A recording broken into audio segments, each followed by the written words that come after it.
Customs duty, ये वही है जिसकी वजह से सबकी नींदें हराम है आजकल। जो ट्रंप बोल रहा है 50% टैरिफ लगाया जाएगा। टैरिफ का मतलब ये होता है जब आप हमारी चीजें वहां एक्सपोर्ट करोगे तो वो कस्टम्स में 50% टैरिफ लगा रहे हैं। कहने का मतलब ये हुआ कोई चीज 10 रुपए की जा रही होगी, $10 की, तो वहां जाके वो $15 की हो जाएगी। अमेरिकन सिटीजन के हाथ में वो चीज आएगी $15 की। तो अगर अमेरिकन सिटीजन को इंडियन प्रोडक्ट महंगे मिल रहे हैं तो क्यों खरीदेंगे? वहीं पर इक्वाडोर है कंट्री एक, उस पर टैक्स टैरिफ्स बहुत कम है, तो प्रेफर करेंगे कि वहां से आए। इंडिया के लिए मरीन एक्सपोर्ट जो है, मरीन एक्सपोर्ट्स जो fish and all those things, सबसे बड़ा मार्केट अमेरिका है। हमारा $2.5 बिलियन का सरप्लस है, यानी जितना पैसे का हम इंपोर्ट कर रहे हैं अमेरिका से, जितने पैसे का एक्सपोर्ट करें उसको माइनस करो तो $2.5 बिलियन इंडिया फायदे में। तो अमेरिका जो है it is looking out for its own interest, कोई गलत नहीं कर रहा। वो अमेरिका की पॉलिसी रही है इकोनॉमिक कंट्रोल की, कि हमारे साथ दोस्ती रखो तो तुम्हारा प्रोडक्ट सस्ते में आने देंगे हमारे से।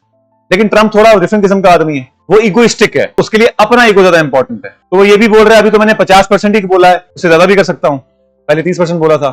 जब तक वो रहेगा तब तक अनप्रेडिक्टेबिलिटी रहेगी। लेकिन ये एक बहुत बड़ी अपॉर्चुनिटी भी है इंडिया के लिए, 50% टैक्स की, 50% टैरिफ, सेल्फ रिलायंस बढ़ाने के लिए। अभी तक हमारे एक्सपोर्टर्स हैं वो डिपेंडेंट थे इस बात पे कि हमारी जो प्रोडक्ट्स हैं वो अमेरिकन मार्केट में जाएं। थोड़ा बहुत प्रॉब्लम जरूर क्रिएट होगी, but this is a time for self reliance, आत्मनिर्भर भारत, कि हम ऑल्टरनेट वेन्यूज देखें कि और हम अपने प्रोडक्ट को किस तरीके से इस्तेमाल कर सकते हैं, और हम अपने प्रोडक्ट को और बेटर कैसे बनाएं, किस मार्केट की तरफ डाइवर्ट करें।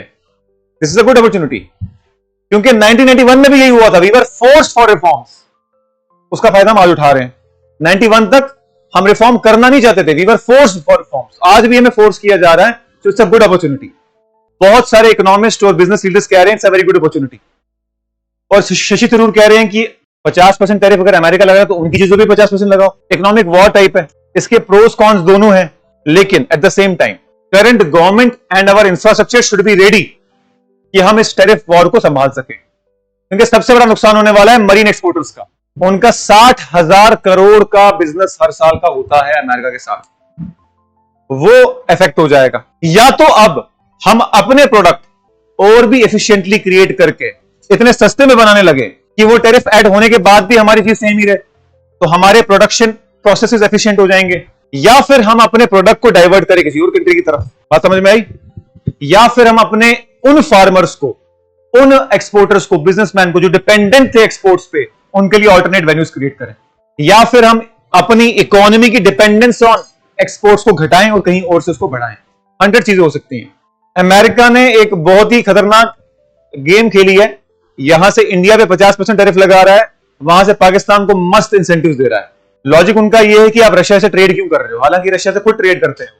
जब डोनाल्ड ट्रंप को पूछा किसी ने, सर आप भी ट्रेड करते हो, उसने बोला I don't know anything about that, I have to ask someone.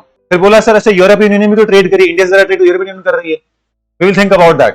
तो अभी सबसे बेटर टाइम है कि हम लोग वॉर में ना एंटर करें, इकोनॉमिक वॉर में, बट बेसिक लेवल पे अपनी प्रोसेसेस को एफिशिएंट बनाएं, अपने ऑल्टरनेट वेन्यूज को एक्सप्लोर करें, ऑल्टरनेट मार्केट्स को एक्सप्लोर करें। एट द सेम टाइम जिन लोगों का लॉस हो रहा है उनके लॉस को मिटिगेट करने के लिए सरकार सपोर्ट दे, सब्सिडी दे, ताकि हम न्यू वर्ल्ड ऑर्डर में एडजस्ट हो पाए।